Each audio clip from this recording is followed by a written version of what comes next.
Okay, सो हम यहाँ पे भाई साहब पॉपुलेशन की बात करेंगे। What is basically population? हमारे लिए एक बहुत बड़ा मुद्दा नहीं, हम बोलेंगे सबसे बड़ा मुद्दा यही है। होमी इसको बंद करके रख दे। तो for us population is the only concern. हमारे यहाँ पे इंडिया में जो कुछ भी हो रहा है वो पॉपुलेशन के स्ट्रगल की वजह से। हमारे ट्रांसपोर्ट में पॉपुलेशन का स्ट्रगल है, हमारे भाई साहब रोड्स में पॉपुलेशन का स्ट्रगल है, हमारे हाउसिंग में पॉपुलेशन का स्ट्रगल है, हमारे एजुकेशन में पॉपुलेशन का स्ट्रगल है, हमारे इंफ्रास्ट्रक्चर में पॉपुलेशन का स्ट्रगल है, हमारे इनकम जीडीपी सब में पॉपुलेशन का स्ट्रगल है। पॉपुलेशन एक ऐसा इंपैक्ट है जो सारे स्पीयर्स में इंपैक्ट करता है। ठीक है, okay, so how is population impacting us? ठीक है, can you imagine a world without human beings? Obviously not. ठीक है, एक ऐसा भाई साहब अबैंडन्ड अगर हम लैंड एक्सपेक्ट करें कि भाई साहब जहां पे सब मतलब ब्रिजेस सब गिर गए हैं, ऐसा कोई नहीं रहता यहाँ पे, तो इस तरीके का अबैंडन्ड लैंड है ये। ठीक है, which was once a part of human beings who would have utilized resources and created the social and cultural environment। तो ह्यूमन बींग्स ने जिस तरह से रिसोर्सेस को यूटिलाइज करके सोशल और कल्चरल एनवायरनमेंट क्रिएट किया है, ऐसा कोई भी स्पीशी नहीं कर पाया है और शायद नहीं भी कर पाएगा। लेकिन साथ ही साथ ह्यूमन बींग्स ने इसको बर्बाद भी किया है। ठीक है, जिस कदर इसने बर्बाद किया ऐसा कोई भी नहीं कर पाया। Okay, the people are important to develop the economic and society. तो पीपल बहुत इंपॉर्टेंट होते हैं। हम ह्यूमन रिसोर्सेज को सिर्फ कोर्स नहीं सकते। देखो, हम बोल सकते हैं पॉपुलेशन पॉपुलेशन पॉपुलेशन, लेकिन पॉपुलेशन भी हमारे लिए पॉजिटिव हो सकता है। जैसे अगर आप जापान में जाएंगे, it is one country which doesn't have any natural resources. उल्टा भाई साहब वो अर्थक्वेक्स के एपिसेंटर पे है, बहुत ज्यादा अर्थक्वेक्स होते हैं, लेकिन उन्होंने अपने ह्यूमन रिसोर्सेज को इस कदर डेवलप किया है कि कोई भी पॉपुलेशन रिलेटेड चैलेंज वहां पे है ही नहीं। ठीक है, so that is how they have developed their human resources. The people are important to develop the economy and society. People are very important to develop. The people make and use resources. लोग यहाँ पे resources को बनाते भी हैं और इसको use भी करते हैं। ठीक है, okay, they themselves are resources with varying quality. तो ये खुद ही रिसोर्सेज हैं विद वेरिंग क्वालिटी। तो people themselves are resources with varying quality. Okay, okay, so अगर आप देखोगे भाई साहब, coal is but a piece of rock. Coal क्या है? एक पीस ऑफ रॉक ही तो है, लेकिन हमने उसको भाई साहब एक एनर्जी रिसोर्स बना दिया। ठीक है, how? Because we know how to use it. ठीक है, it is just a piece of black rock until people were able to invent technology to obtain it and make it as resource। तो एक बार लोगों को मालूम चला कि भाई साहब ये जलता भी है और जलने से काफी सारी एनर्जी प्रोड्यूस होती है, तो हमारे लिए एक बहुत इंपॉर्टेंट रिसोर्स बन गई। ठीक है, जिसको ब्लैक गोल्ड भी बोलते हैं। This is also known as black gold. Okay, today coal is the largest source of fuel and energy in the world. ठीक है, one of the largest sources of fuel and energy in the world. ठीक है, hence population is the pivotal element in social studies. तो population एक pivotal element है। Pivotal element मतलब ये change लाता है। ठीक है, it can bring about changes। So very vitally important भाई साहब, it is the point of reference from which all other elements are observed and from which they derive significance and meaning। तो सारे जितनी भी चीजें हैं, सारे जितने भी रिसोर्सेस हैं, उनको मीनिंग या उनको जो डायमेंशन मिलता है वो पॉपुलेशन ही देता है। Population is the one which gives it. ठीक है, okay, resources, calamities and disasters are all meaningful only in relation to human beings। ठीक है, जितने भी रिसोर्सेज हैं और कैलामिटीज और डिजास्टर्स, ठीक है, they are all meaningful only in relation to human beings. ये सारे के सारे भाई साहब ह्यूमन बींग से ही कंसर्न है। ठीक है, human being is the only one who can convert ordinary objects to resources and make them more meaningful. Natural events like a river flood or tsunami becomes a disaster only when they affect a crowded village or a town। ये आपका crowded village और town में जब होता है ऐसा। ठीक है, ओके, तो मतलब अगर समझ लो कि समुद्र में सुनामी आया है और सुनामी जिस कोस्टल एरिया पे आया है वहां पे कोई नहीं रहता, तो क्या कोई फर्क पड़ने वाला है? आने दो भाई, कितनी बार कहीं पे बाढ़ आया लेकिन उस बाढ़ आने से वहां पे कोई भी नहीं रहता है, is it going to impact? No. So disasters का मैग्नीट्यूड हम कैसे मेजर करते हैं? By the number of people that are impacted by the disaster. ठीक है, डिजास्टर का मैग्नीट्यूड हम मेजर करते हैं by the number of people who are impacted by the disaster. ठीक है, okay, so they affect a crowded village और town. क्योंकि भाई साहब लोगों का लॉस हुआ है, we have lost lives and we have lost the properties, hence there is a loss. Otherwise nature में कोई भी आपदा है, हमको कोई फर्क नहीं पड़ता है। जब तक हमको कोई फर्क नहीं पड़ता है तब तक ह्यूमन रिसोर्सेज को कोई फर्क नहीं पड़ेगा। ठीक है, okay, they affect a crowded village. Okay, their numbers distribution growth and characteristics. तो भाई साहब एक क्राउडेड विलेज को ये इंपैक्ट करता है। ठीक है, provide the basic background for understanding and appreciating all aspects of the environment. ठीक है? Human beings are producers of Earth's resources.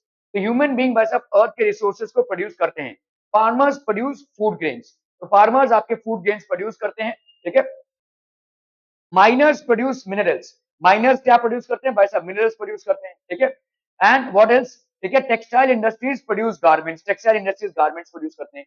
Human beings are also consumers of earth resources. तो human beings क्या करते हैं भाई साहब? अर्थ के resources को कंज्यूम करते हैं. Human beings consume the various goods and services produce. ये सारे गुड्स और सर्विसेज जो प्रोड्यूस होते हैं उनको कंज्यूम करते हैं. ठीक है. ओके.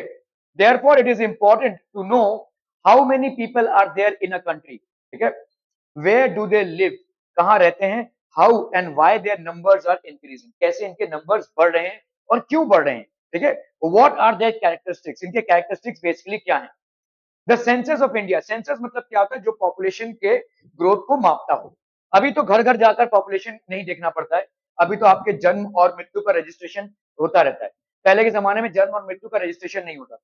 ठीक है. तो अक्सर आप सुनोगे कि आपके मम्मी पापा या उनके बहुत पहले के, उनका भाई साहब कोई बर्थडे ही नहीं है. ठीक है. आपके दादा दादी का कोई बर्थडे ही नहीं है, क्योंकि भाई साहब जन्म और मृत्यु का रजिस्ट्रेशन नहीं होता था. अभी तो जन्म और मृत्यु का रजिस्ट्रेशन होता है, तो सेंसस उससे चलता है.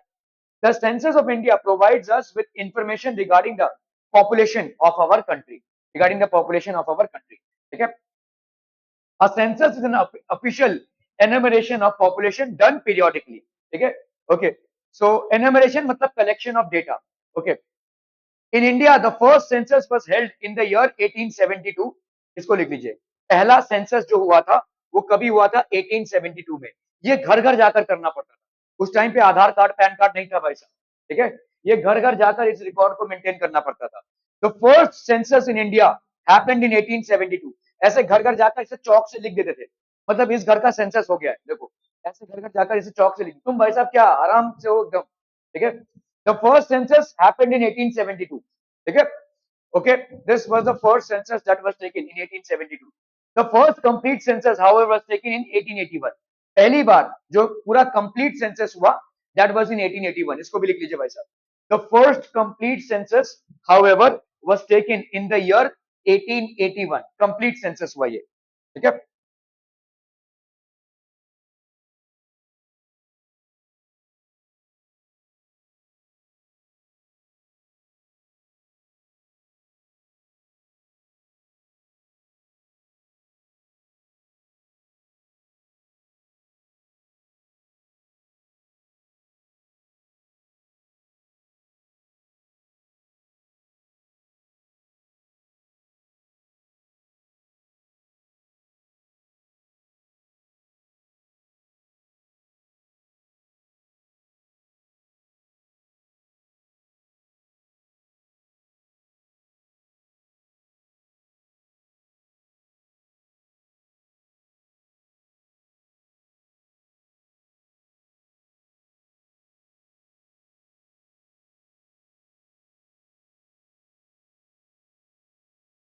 ठीक है. Done done done. The first complete census, however, was taken in the year 1881. ठीक है. Since then, censuses have been held regularly every 10 years. तो तब से भाई साहब हर 10 साल में सेंसस हो रहा है. ठीक है. Since then, okay. We are primarily concerned with three major questions about the population. तीन major questions आपके क्या है? Population, size and distribution. तो इसको लिख लीजिए भाई साहब. Three major questions about population. ठीक है. एक तो हो गया भाई साहब आपका पॉपुलेशन का साइज क्या है और वो कैसे डिस्ट्रीब्यूटेड है. कैसे डिस्ट्रीब्यूटेड है? जैसे समझ लो आप हिमालयस में पॉपुलेशन डेंसिटी एक्सपेक्ट नहीं कर सकते हो. राजस्थान में आप पॉपुलेशन डेंसिटी एक्सपेक्ट नहीं कर सकते हो. किसी रिवर के ऊपर, किसी लेक के ऊपर आप पॉपुलेशन डेंसिटी एक्सपेक्ट नहीं कर सकते हो. ठीक है. Okay. So population size and it's distribution. क्या एक देश का पॉपुलेशन का साइज है और कैसा डिस्ट्रीब्यूशन है. How many people are there and where are they located? कहां पे वो हैं भाई साहब located? कितने लोग हैं. Population growth and process of population change. ठीक है. तो population का growth and process of population change. How has the population growth and change through time? कैसे population grow हुआ है और कैसे change हुआ है time के साथ. Characteristics और qualities of the population. क्या characteristics हैं या qualities हैं population के. ठीक है. What are their age, sex composition, literacy levels, occupational structure and health conditions. ठीक है, उनके भाई साहब एज क्या क्या है, सेक्स कॉम्पोजिशन क्या है मेल और फीमेल में, ठीक है, how many male and females are there, literacy levels क्या है, ऑक्यूपेशनल स्ट्रक्चर क्या है एंड हेल्थ कंडीशंस क्या है। So these are basically the characteristics of qualities of the population. ठीक है, India's population on March 2011 stood at 1210 million. अभी तो ये हो गया भाई साहब 135। ठीक है, okay, so that is how it is. India, अभी अगर आप देखोगे, इंडिया पूरे वर्ल्ड का 17.5% पॉपुलेशन है। पूरे वर्ल्ड का जो पॉपुलेशन है उसका अप्रोक्सीमेटली 18% इंडिया में है। ठीक है, the entire world population approximately 18% is in India. ठीक है, जबकि इंडिया में जो लैंड है that is only 2.8% of the entire world. समझ में आ रहा है? वर्ल्ड का जो लैंड है उसका करीब करीब 3% ही है, लेकिन पॉपुलेशन 18% है। ठीक है, okay, rest of the world 82.5% है। ठीक है, India density is about 3.28 million square kilometre. India population, India का डेंसिटी है भाई साहब 3.28 मिलियन पर स्क्वायर किलोमीटर। मतलब आप देखो 3.28 मिलियन पर स्क्वायर किलोमीटर, इसको लिख लीजिए भाई साहब। ठीक है, these 1.2 billion people are unevenly distributed over our country area। ये आपका कंट्री का एरिया है। ठीक है, 3.28 मिलियन स्क्वायर किलोमीटर और यहाँ पे 1.2 billion people. So these are basically distributed here. अभी यहाँ पे जो डिस्ट्रीब्यूशन है, देखो अनइवन डिस्ट्रीब्यूशन क्यों है भाई साहब, यहाँ पे ज्यादा लोग नहीं रह सकते, एक्सट्रीम कंडीशंस है। यहाँ भाई साहब हिमालय है, यहाँ पे भी एक्सट्रीम कंडीशन है, ज्यादा लोग नहीं रह सकते। अंदर भाई साहब नदी नाले लेक्स जो है वहां पे भी लोग नहीं रह सकते। जैसे वेस्टर्न घाट्स में भी बहुत कम पॉपुलेशन रहेगी। ठीक है, तो इस तरह से आपका अनइवन डिस्ट्रीब्यूशन है। हम कहने को तो इतना एरिया है हमारे पास 3.28 million square kilometre, but is all of it inhabitable? So answer is no, all of it is not inhabitable। so यहाँ पे जो population की जो density है वो अलग अलग जगहों पे अलग अलग है। it is not evenly distributed। ठीक है, obviously it depends upon a lot of factors like income। ठीक है, lot of factors like वैसे वहां पे टेम्परेचर कंडीशंस क्या क्या है, वेदर कंडीशंस क्या क्या है, क्लाइमेटिक कंडीशंस क्या क्या है। ठीक है, all these are factors that are impact. India is 2.4%। देखो लैंड एरिया कितना है इंडिया का, 2.4% है। पूरे वर्ल्ड का जो लैंड एरिया है उसका 2.4% इंडिया के पास है, और पूरे वर्ल्ड का जो पॉपुलेशन है उसका 17.5% इंडिया के पास है। ठीक है, तो वर्ल्ड का जो लैंड एरिया है, ठीक है, वर्ल्ड का लैंड एरिया इसका भाई साहब 2.4% इंडिया के पास है। और अगर आपका देखोगे वर्ल्ड का टोटल पॉपुलेशन, वर्ल्ड के टोटल पॉपुलेशन का 17.5% इंडिया के पास है। तो ये देख रहे हो भाई साहब, दिस इज भाई साहब कितना, 2 8 16, ऑलमोस्ट 8 टाइम्स। लैंड एरिया के 8 गुना भाई साहब पॉपुलेशन है। समझ में आ रहा है? वर्ल्ड के लैंड एरिया के 8 गुना पॉपुलेशन है। देखो हमारे इंडिया में कितना लैंड है उसका हम कुछ नहीं कर सकते, वो तो हमारे इंडिया के पास है, लेकिन इसमें तो हम कुछ कर सकते थे और हम मिजरेबली फेल हुए हैं इसमें। We have failed miserably. ठीक है, समझ में आ रहा है ये? समझ रहे हो भाई साहब? 2.4% लैंड एरिया है लेकिन 17.5% पॉपुलेशन है वर्ल्ड का। ठीक है, the 2011 census data reveals that Uttar Pradesh, with a population of 199 million people, is the most populous state of India। इसको लिख लीजिए भाई साहब, सबसे ज्यादा पॉपुलेशन भाई साहब कहां पे है? उत्तर प्रदेश में है। Uttar Pradesh, that is UP, is the largest populated state of India. 16% of India population, India का ऑलमोस्ट 16% पॉपुलेशन कहां पे है? उत्तर प्रदेश में है। ठीक है, the Himalayan state Sikkim, Sikkim is has a population of just about 0.6 million. तो ये सबसे लोवेस्ट पॉपुलेशन है, 0.6 मिलियन का पॉपुलेशन है। ठीक है, ओके, लक्षद्वीप हैज 64,429 पीपल, 64,000 लोग ही वहां पे रहते हैं। ठीक है, सो लक्षद्वीप हैज 64,000। लक्षद्वीप एक यूनियन टेरिटरी है, it is not a state, union territory है, तो यहाँ पे भाई साहब इतने लोग रहते हैं। ठीक है, okay, almost half of India population love lives in just 5 states. 5 state में रहती है। ठीक है, क्या क्या 5 स्टेट है भाई साहब? Uttar Pradesh, Bihar, waste Bengal, Maharashtra and Andhra Pradesh. ठीक है, इसको लिख लीजिए भाई साहब, almost half of India's population is living in these 5 states। What are these 5 states? Uttar Pradesh, West Bengal, Maharashtra and Andhra Pradesh।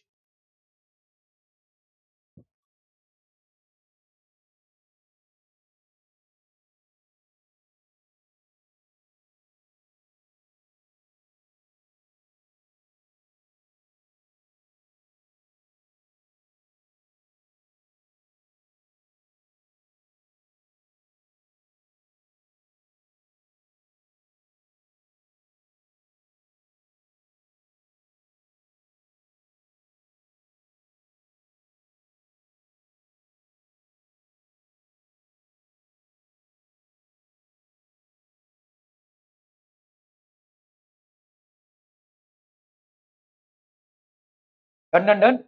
Okay. Rajasthan, the biggest state in terms of area.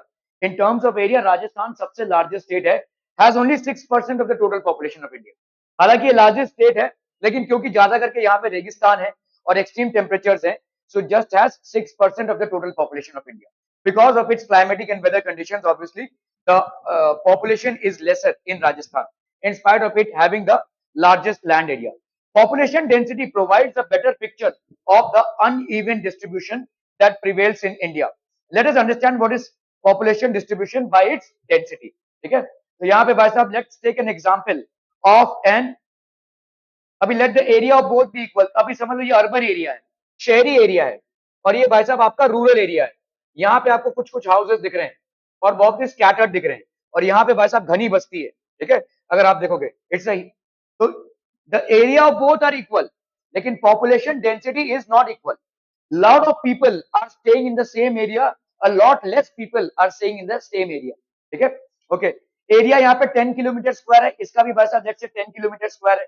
Let the population of urban area भी, population let's say 10,000 है. ठीक है, let's say the population here is 10,000. Let the population of the rural area भी 1,000, तो यहाँ पे 1000 है. तो इसका भाई साहब पॉपुलेशन डेंसिटी कितना हो गया, 10,000 upon 10, so that will be 1,000 पर किलोमीटर स्क्वायर. यहाँ पे 100 per kilometer square. क्या ये समझ में आ रहा है? What will be the population density? Is defined as the population density is equal to population upon area. इसको लिख लीजिए भाई साहब. Population density is equal to population upon area. So here what will be the population density? Population there is 10,000 upon 10. So that will be how much? 1,000 is the population per kilometer square. यहाँ पे 1,000 तो 100 पर kilometre square. क्या ये समझ में आ रहा है भाई साहब? Are we clear? ठीक है, ओके, यहां तक ही रखते हैं आज के लिए. Thank you so much for your valuable time.